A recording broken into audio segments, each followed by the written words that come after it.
The reason I say that is that 26 years ago, as a member of this House, I went with a delegation to Hong Kong, and we stayed there a week, and then at the end of the week we booked through a tourist organisation a visit to mainland China.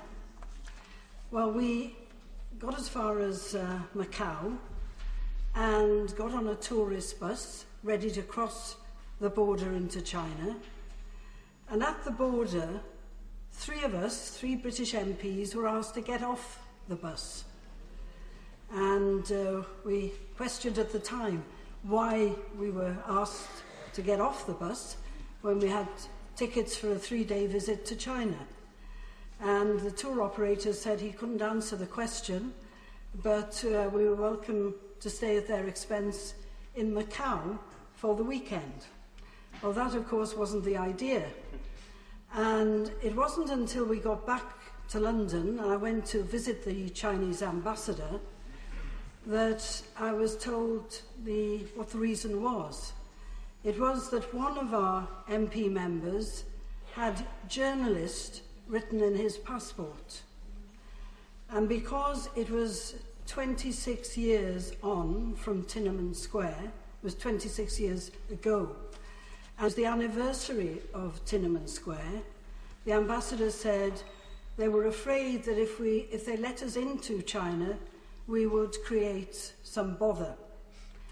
However, he then apologised and said it had all been a bad mistake, and then offered us a visit to China at the expense of the Chinese government, which indeed we took him up on. And there followed a very interesting visit to China.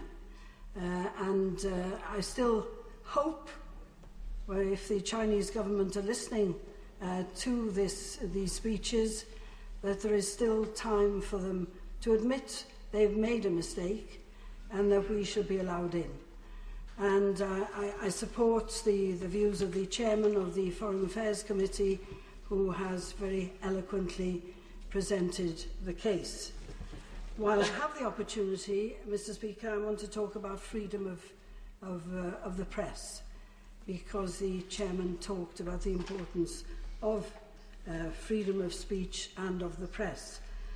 And under Article 27 of the Basic Law, residents of Hong Kong, quote, shall have freedom of speech, of the press and publication, freedom of association, of assembly, of procession and demonstration, and the right to join trade unions and to strike. However, of course, in recent years there have been increasing complaints from within Hong Kong that the freedom of the press in particular is being undermined in a number of different ways.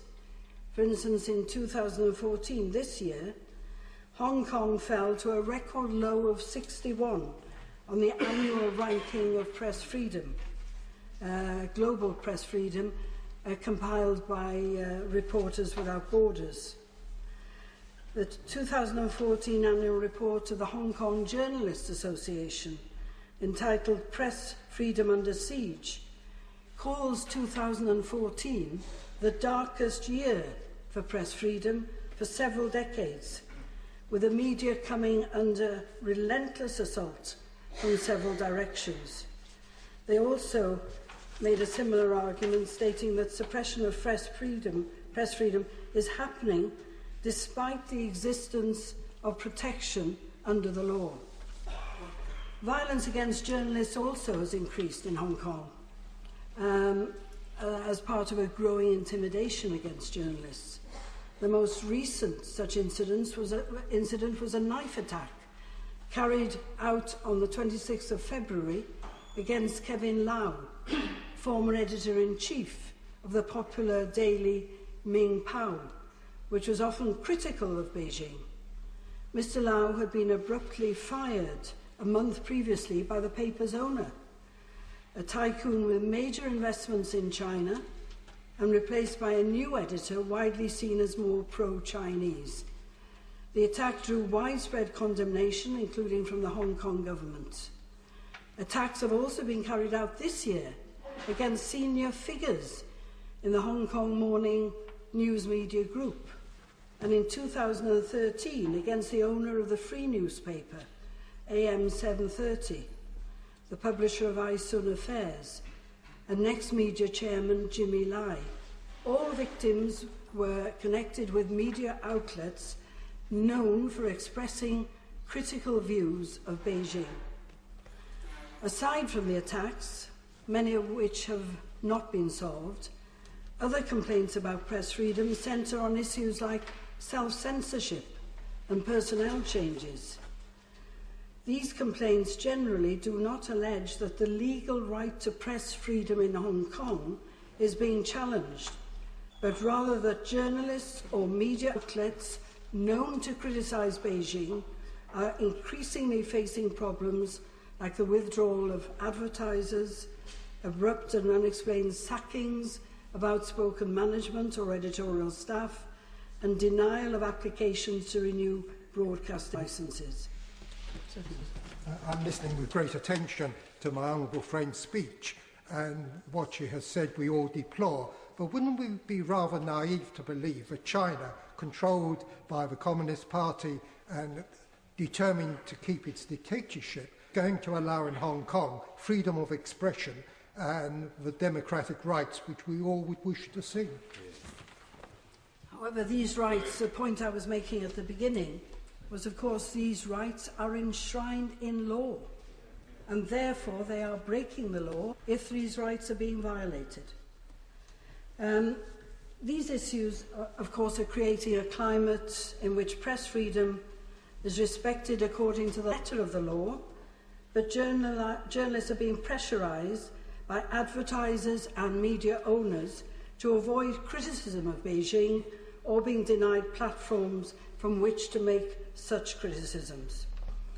And the rise of the Chinese-owned media in Hong Kong, in tandem with China's more general economic growth, also plays a role in debates over press freedom.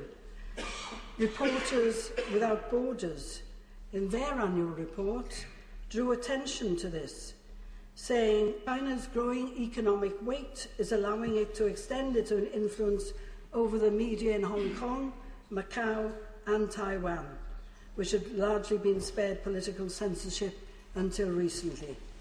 Media independence is now in jeopardy in these three territories, which are either special administrative regions or claimed by Beijing.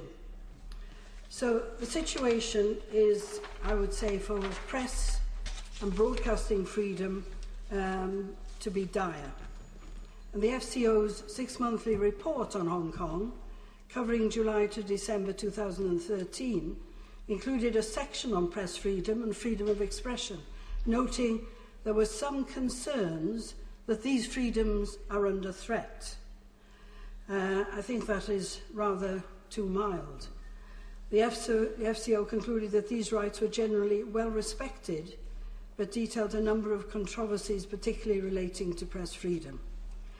In their six-monthly report of January 2002 to June 2014, the FCO similarly listed several incidents of controversy or demonstrations relating to concerns in Hong Kong about perceived infringements of press freedom, and noted that people in Hong Kong appeared to be increasingly worried about self-censorship.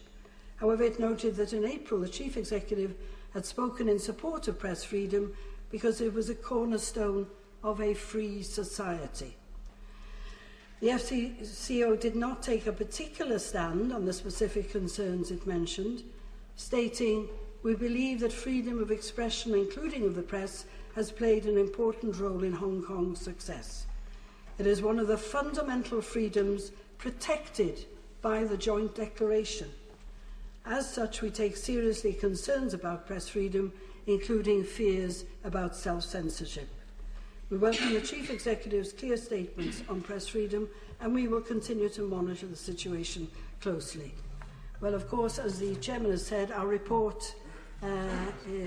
investigation is going to continue, but I would hope that the Chinese government is listening to the points being made in this debate and will think again, as it did 26 years ago when it recognised it had made a mistake by excluding 3 of us visiting China at that particular time.